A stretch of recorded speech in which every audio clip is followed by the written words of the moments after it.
মৰমৰ ছাত্ৰ-ছাত্ৰীসকল, আজিৰ এই ভিডিঅ'টি তোমালোকৰ বাবে লৈ আহিছোঁ অসম জাতীয় বিদ্যালয়ৰ চতুৰ্থ শ্ৰেণীৰ গণিতৰ ৩ নম্বৰ পাঠৰ ৩ নম্বৰ প্ৰশ্নটোৰ সমাধানখিনি। গতিকে ভিডিঅ'টি তোমালোকে শেষলৈকে চাই থাকা। প্ৰশ্নটো আছিল যে হৰণ কৰা আৰু হৰণফলৰ শুদ্ধতা পৰীক্ষা কৰা। হৰণটো কৰিবই দিছে আমাক, হৰণ কৰি আকৌ আমাক হৰণফলৰ শুদ্ধতা পৰীক্ষা কৰিবলৈ দিছে, অৰ্থাৎ হৰণফলটো শুদ্ধ হৈছে নে নাই পৰীক্ষা কৰি চাবলৈও কৈছে। ক নম্বৰটোত দিছিল ১৪,৯৮৪ হৰণ ২৩। এইটো আমাক হৰণ কৰিব দিছে। ঠিক আছে, এতিয়া আমি আহাচোন আমি হৰণটো ধুনীয়াকৈ কৰোঁ। এতিয়া চোৱা, আমি ধুনীয়াকৈ পাতি ল'লোঁ। এতিয়া ইয়াত দুটা অংশ আছে, নিয়মত আমি ইয়াৰ দুটা অংশ ল'ব লাগে, কিন্তু দুটা অংশ ল'লে ২৩তকৈ ১৪টো সৰু, গতিকে তিনিটা অংশ ল'ম, ১৪৯ হৈ যাব। এতিয়া ২৩ৰে পূৰণ কৰি চোৱা, ৬ৰে পূৰণ কৰা ২৩, ৬ ৩ ১৮, ৮ হাতে গ'ল ১, ৬ ২ ১২, ১ 13, ১০০ কিমান হৈ গ'ল ৩৮ হ'ল, হয়নে? এতিয়া ২৩ৰ লগত ৭ৰে পূৰণ কৰি চোৱাচোন ২৩ক, ৭ ৩ ২১, ১ হাতে গ'ল ২, ৭ ২ ১৪, ১৪ ২ হৈ গ'ল ১৬। ১৬১ আছে জানো? নাই, ১৪৯ আছে, গতিকে ৬ বাৰ দিম। ২৩ ৬ গুণ ২৩, ৬ গুণ কিমান হ'ব ১৩৮। ঠিক আছে, এতিয়া আমি কি কৰিম? বিয়োগ কৰিম। ৯ত গ'লে থাকিব ১, তাৰপিছত ৪ৰ পৰা ৩ গ'লে থাকিব ১, কিমান পালোঁ ১১। নেক্সট আমি এই ৮টো তললৈ নমাই আনিম, নমাই আনিলে হ'ব ১১৮। গতিকে ২৩ৰে তোমালোকে পূৰণ কৰি চোৱাচোন, ২৩ৰে তোমালোকে ৪ক পূৰণ কৰা, ৪ ৩ গুণ ১২, ২ হাতে গ'ল ১, ৪ ২ গুণ ৮, ৮ ১ 9, হয়নে? ২৩ ৪ গুণ হৈছে ৯২। ২৩ ৫ গুণ, ২৩ৰ লগত ৫ পূৰণ কৰাচোন, ৫ ৩ গুণ ১৫, ৫ হাতে গ'ল ১, ৫ ২ গুণ ১০, ১০ ১ হৈ যাব ১১। ২৩ ৫ গুণ, ২৩ৰ লগত ৫ পূৰণ কৰা, ২৩ ৫ গুণ হৈছে ১১৫।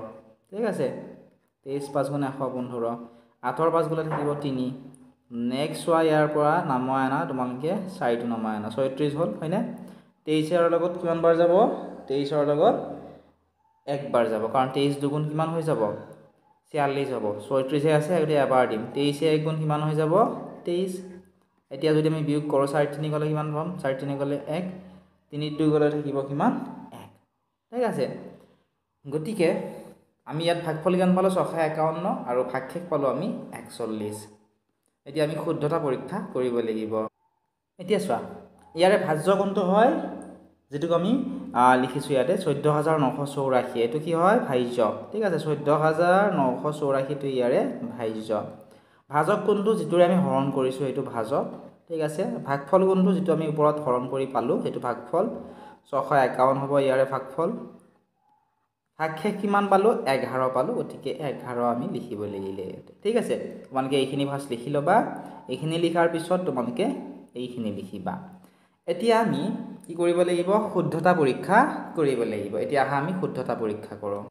শুদ্ধতা পৰীক্ষা কৰাৰ সূত্ৰ হৈছে এইটো, এই সূত্ৰটো প্ৰয়োগ কৰি আমি শুদ্ধতা অংকটো শুদ্ধ হৈছে নে আমি চাব পাৰিম। গতিকে চোৱা, ভাজ্যটো আমি এই ভাজকটোৰ লগত ভাগফলটো পূৰণ কৰি, পূৰণফলটোৰ লগত আকৌ ভাগশেষটো যোগ কৰি যদি ভাজ্যটো পাওঁ, তেতিয়াহ'লে অংকটো শুদ্ধ হৈছে। এতিয়া ভাজক কিমান চোৱা, ভাজক হৈছে ২৩, গতিকে ২৩ লিখিলোঁ, পূৰণ চিন আছে, হয়নে সূত্ৰটোৰ মতে। ভাগফল কিমান পালোঁ আমি ৬৫১, ৬৫১ আমি লিখিলোঁ, যোগ চিন আছে, আমি যোগ চিন দিলোঁ। ভাগশেষ কিমান আছে ১১ আছে, গতিকে আমি ১১ লিখিলোঁ ইয়াতে। এতিয়া আমি কি কৰিম? ২৩ৰ লগত ৬৫১টো আমি পূৰণ কৰিম। পূৰণটো তোমালোকে নিজে কৰি চাবা।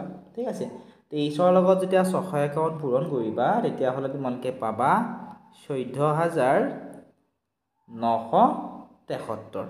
কিমান পাবা? ১৪,৯৭৩ পাবা। ঠিক আছে, তাৰপিছত এই দুটা পূৰণ কৰি এইটো পালোঁ, গতিকে যোগ চিন আছে নহয়, যোগ চিন দি ১১টো লিখি দিয়া। এতিয়া নেক্সট ষ্টেপত আমি কি কৰিব লাগিব? ১৪,৯৭৩ৰ লগত এই ১১টো আমি যোগ কৰি দিব লাগিব। ঠিক আছে, যদিহে আমি ১৪,৯১৩ৰ লগত এই ১১টো আমি যোগ কৰি দিওঁ, যেনে চোৱাচোন ১৪,৯১৩, হয়নে? ইয়াৰে লগত কিমান যোগ কৰিব লাগে? ১১ যোগ কৰিব লাগে, ১১। ঠিক আছে, ৩ 1 হৈ গ'ল ৪, ৭ 1 হৈ গ'ল ৮, ইয়াতে ৯, ইয়াতে ৪, ইয়াতে ১, কিমান পালোঁ? ১৪,৯৮৪ পালোঁ। ১৪,৯৮৪। এতিয়া চোৱাচোন, ভাজ্যটো আমি পালোঁনে? ভাজ্য কিমান আছিল? ১৪,৯৮৪ আছিল, হয়নে?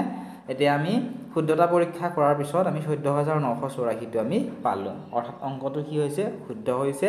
গতিকে শেষত তোমালোকে লিখি দিবা, এতেকে হৰণফল শুদ্ধ ঠিক আছে এতেকে হৰণফল শুদ্ধ ঠিক আছে এনেধৰণে তোমালোকে লিখি দিবা আৰু এই যেটো সূত্ৰ আছে এই সূত্ৰটো প্ৰয়োগ কৰি তোমালোকে হৰণ অংকটো শুদ্ধ হৈছে নে নাই তোমালোকে নিজেও পৰীক্ষাত প্ৰয়োগ কৰি চাব পাৰিবা গতিকে প্ৰথমতে তোমালোকে এইখিনি লিখিবা ঠিক আছে নেক্সট তোমালোকে এইখিনি লিখিবা তাৰ পিছতে তোমালোকে এইখিনি লিখিবা আশা কৰিছো তোমালোকে ধুনিয়াকে বুজি পালা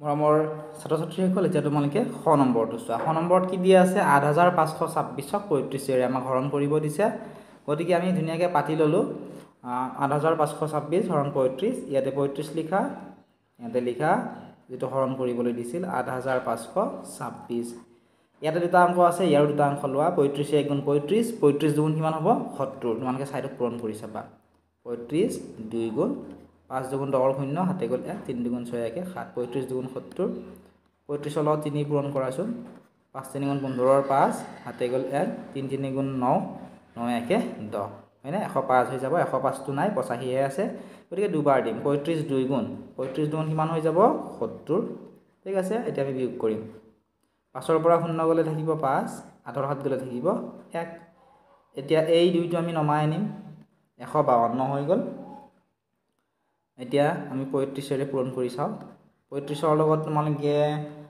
4 পূৰণ কৰি চোৱাচোন কিমান পোৱা 5 4 গুণ 20 ৰ 0 হাতে গল 2 3 4 গুণ 12 12 2 হৈছে 14 হয়নে 140 পালো ইয়াতে কিমান আছে 152 আছে তে 35 ৰ লগত যদি আমি 5 পূৰণ কৰো 152 তকৈ বেছি হৈ যাব হয়নে গতিকে আমি 4 বাৰ দিম 35 4 গুণ ঠিক আছে 35 4 গুণ কিমান হ'ব 140 লিখিলো আমি 140 2 ৰ পৰা 0 গলে থাকিব 2 5 ৰ 4 গলে থাকিব 1 12 হল এতিয়া নেক্সট আমি এই 6 টো ইয়ালে নমাই আনিম 6 টো নমাই আনাৰ লগে লগে হৈ গল 126 35 3 গুণ 106 পাইছিলো গতে 35 4 গুণ কৰি চাও আহাচোন 5 4 গুণ 20 ৰ 0 এটা 35 4 গুণ আমি কিমান পাইছিলো 140 পাইছো হয় এটো কৰি থোৱা আছে আৰু 3 বাৰ দিম আমি 3 বাৰ দিলে হ'ব 105 35 3 গুণ কিমান হ'ব 105 তে বিয়োগ কৰা 6 ৰ 5 গলে থাকিব 1 2 ৰ 0 গলে থাকিব 2 কিমান পালো আমি 21 পালো এতিয়া আমি কি কৰিম ভাজ্য কোণটো ভাগফল কোণটো হেকিটো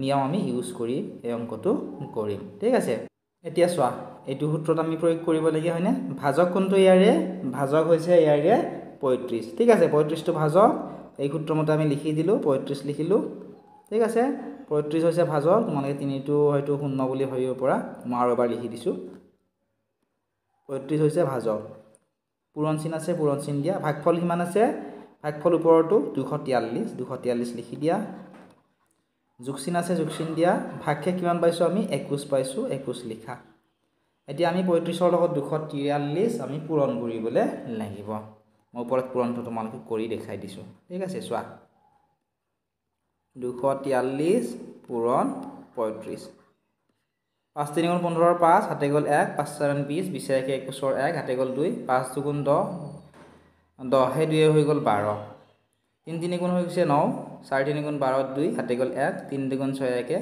7 এবাৰ যোগ কৰা 5 9 1 10 ৰ 0 হাতে গল 1 2 2 4 1 5 হাতে 1 হৈছে 8 কে পূৰণ ফল আমি পালো 8505 হয়নে পূৰণ ফলটোৰ লগত 21 যদি যোগ পূৰণ ফলটোৰ লগত যদি আমি 21 যোগ কৰি দিও 8505 ৰ লগত ইয়াত চোৱাটো মানক যোগ কৰি দেখাইছো 21 যদি আমি যোগ কৰো 5 1 6 2 5 8 8500 কিমান হ'ব 26 হ'ব 8526 এটোই হৈছে ইয়াৰে উত্তৰ কাৰণ চোৱা ভাজ্য কিমান আছিল 8526 আছিল এটা ভাজ্য ওৰ লগত ভাগফলটো পূৰণ কৰি ভাগশেষটো যোগ কৰি আমি পালো 8526 এটোই হৈছে ইয়াৰে উত্তৰ এনে ধৰণে তোমালোকে আনসাৰবোৰ উলিয়াবলৈ লাগিব